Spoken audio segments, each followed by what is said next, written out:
Good afternoon, everyone. I would like to start, we're going to be talking today about multi-generational investment here, just as George was saying. We are very committed to Northern Ontario.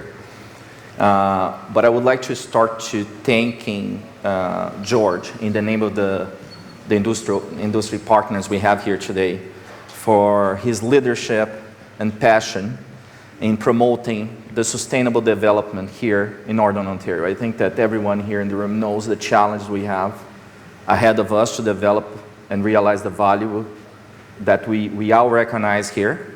And having this type of leadership is key for us to realize that. I'm going to refer here to a forward-looking statement, so I trust you can read really fast, okay? But again, I'm going to be making some forward-looking statements here today. So Agnico is a proud Canadian mine producer. I'm accountable for the Ontario vision and strategy. But I would like to share with you today a little bit of our strategy globally. And it's been working for decades now. And the growth that we have experienced, the success that we had experienced, it's really based on a strategy that the pillars are our people, right? The regions that we operate, and being the preferred partner in relation to our First Nations communities, our society, the towns that we operate, and the government as well. We are currently the third largest gold producer in the world.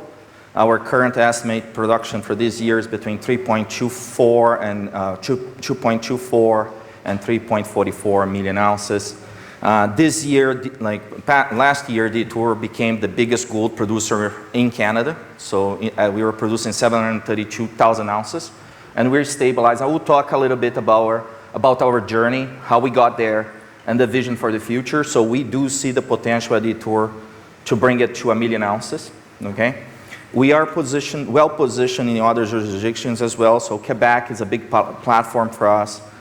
We also have a very good platform in Finland, Mexico, and Australia.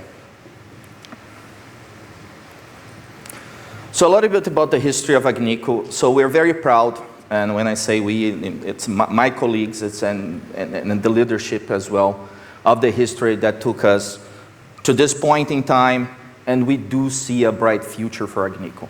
I recognize that the Agnico brand is not well known here in Northern Ontario, but the history, we have a very rich history, and it started in Ontario, but it really grew out of Quebec. So we were very proud to build 5 mines between 2008 and 2012. We then expanded with the acquisition of Canadian Malartic and Mexico platforms. We built Nunavut platform. And we are now, as you know, there was a merger of equals with Kirkland Lake Gold in 2022. And this year we finalized the acquisition of the other half of Canadian Malartic. We also have now the partnership with Teck in Mexico, which allows us some exposure to the critical minerals space. We consolidated our platform in Nunavut with the acquisition of TMAC. So we are in a very well position, I would say, in different regions to realize growth potential. Agnico has a strategy really to be in stable platforms. So we are in Canada, here in Northern Ontario, and that is the focus. We want to be in multi-generational regions that allows us that exposure to us. So continues our focus on production, looking at our full potential, and really understanding the M&A space, right? But with this fundamental principle of stable jurisdictions where we can add value. And because we are northern miners, okay, we have experience mining in the northern Ontario, we see, and I will talk a lot about, or some, about the potential we see in the Abitibi region, that is across the Quebec and Ontario borders, right? in the Kirkland Lake camp and Simmons camp. And the merger of equals really unlock and consolidated our position in those regions, right? Because now we do have a significant land package in the region. So we are really a true Canadian mining champion. We are also northern champions. Our mines, I joke with George sometimes as, Sudbury is south for us, right? So we are really in the northern Ontario. So 80% of Agnico total gold production is in Canada, right? We have 12,000 employees in Canada. Our spend in Canada is over $4 billion, and a lot of it here in Northern Ontario. I have a slide specific on that, but a lot of our spend is here. And when we look for growth, and I will talk about our growth potential, but a lot of it will be here in Northern Ontario. So we have approximately 40% of our NAV, net asset value of the company, is in Northern Ontario. So for us, when we compare ourselves with the other majors, right, we do see Northern Ontario as instrumental to us. And that defines some of the strategies we have in relation to how we position ourselves. And it will be different strategies. This is a bit differentiate us in relation to the other majors, but that is the main point that we leverage to realize some of these values. So the economic footprint in Ontario, it's significant. And as I mentioned, it's not well known in Ontario. But right now, for example, just the two operations we have 3,400 employees and contractors. We invest about $115 million in exploration. This is just Ontario footprint. Our total goods and service here adds to $1.4 billion, of which about $420 million it's indigenous related. We have donated last year $8.3 billion in relation to community donations and sponsorships. And we are taking a very proactive approach in relation to how we support our communities. We're not reactive, waiting for the communities to come to us, but really reaching out, understanding the needs, understanding how that aligns with our strategies, and implementing those activities and support to the communities where we operate. We have 11 agreements with our First Nations where we operate in their territory, and we paid about $455 million in wages and benefits. Most of it stay here in Northern Ontario. So, as I was mentioning about the journey here, so we have in here in Ontario we have two operations. We have Detour and Macassa, and the history of the two operations are different, right? So they came to the portfolio of Agnico with the merge of equals with Kirkland Lake Gold, and Detour was part of an earlier acquisition of Detour Lake Gold by Kirkland Lake Gold. So these two assets, they have two different curves of maturity, and also very different business models, right? So Detour, if you're not familiar with it, it's a large, low-grade, high-volume, low-cost operation. And it started the production, it had a previous history of underground production, open pit production that ended in the 90s.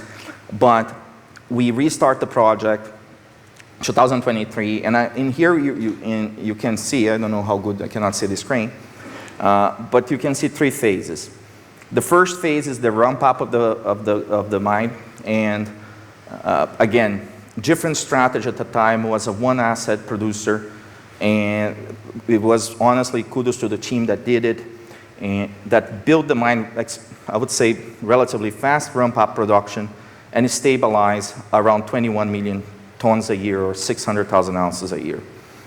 In 2018, the next phase is the phase where we started to realize the opportunities we saw related to growth at Detour. Now, most of this growth was with minimal investment. So we went from about 21 million tons a year in the mill. We grew to about 25 million tons last year, 25 and a half.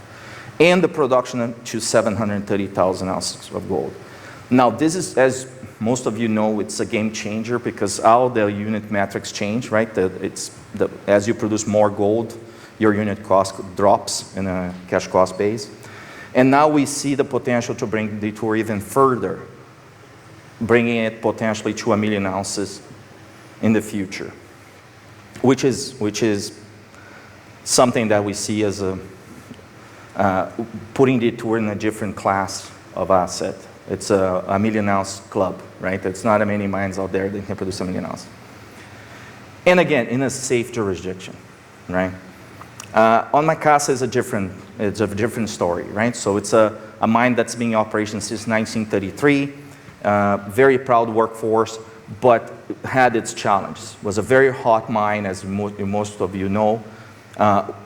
Starting in 2018, we started with the KL team, we started to build a new mine. So we sank a new shaft, we sank 2 ventilation raises, and this year we significantly saw the drop in temperatures, and we are unlocking a lot of the value starting next year, where we are going to start to see the production ramping up to 300,000+ ounces a year from 200,000 ounces a year this year.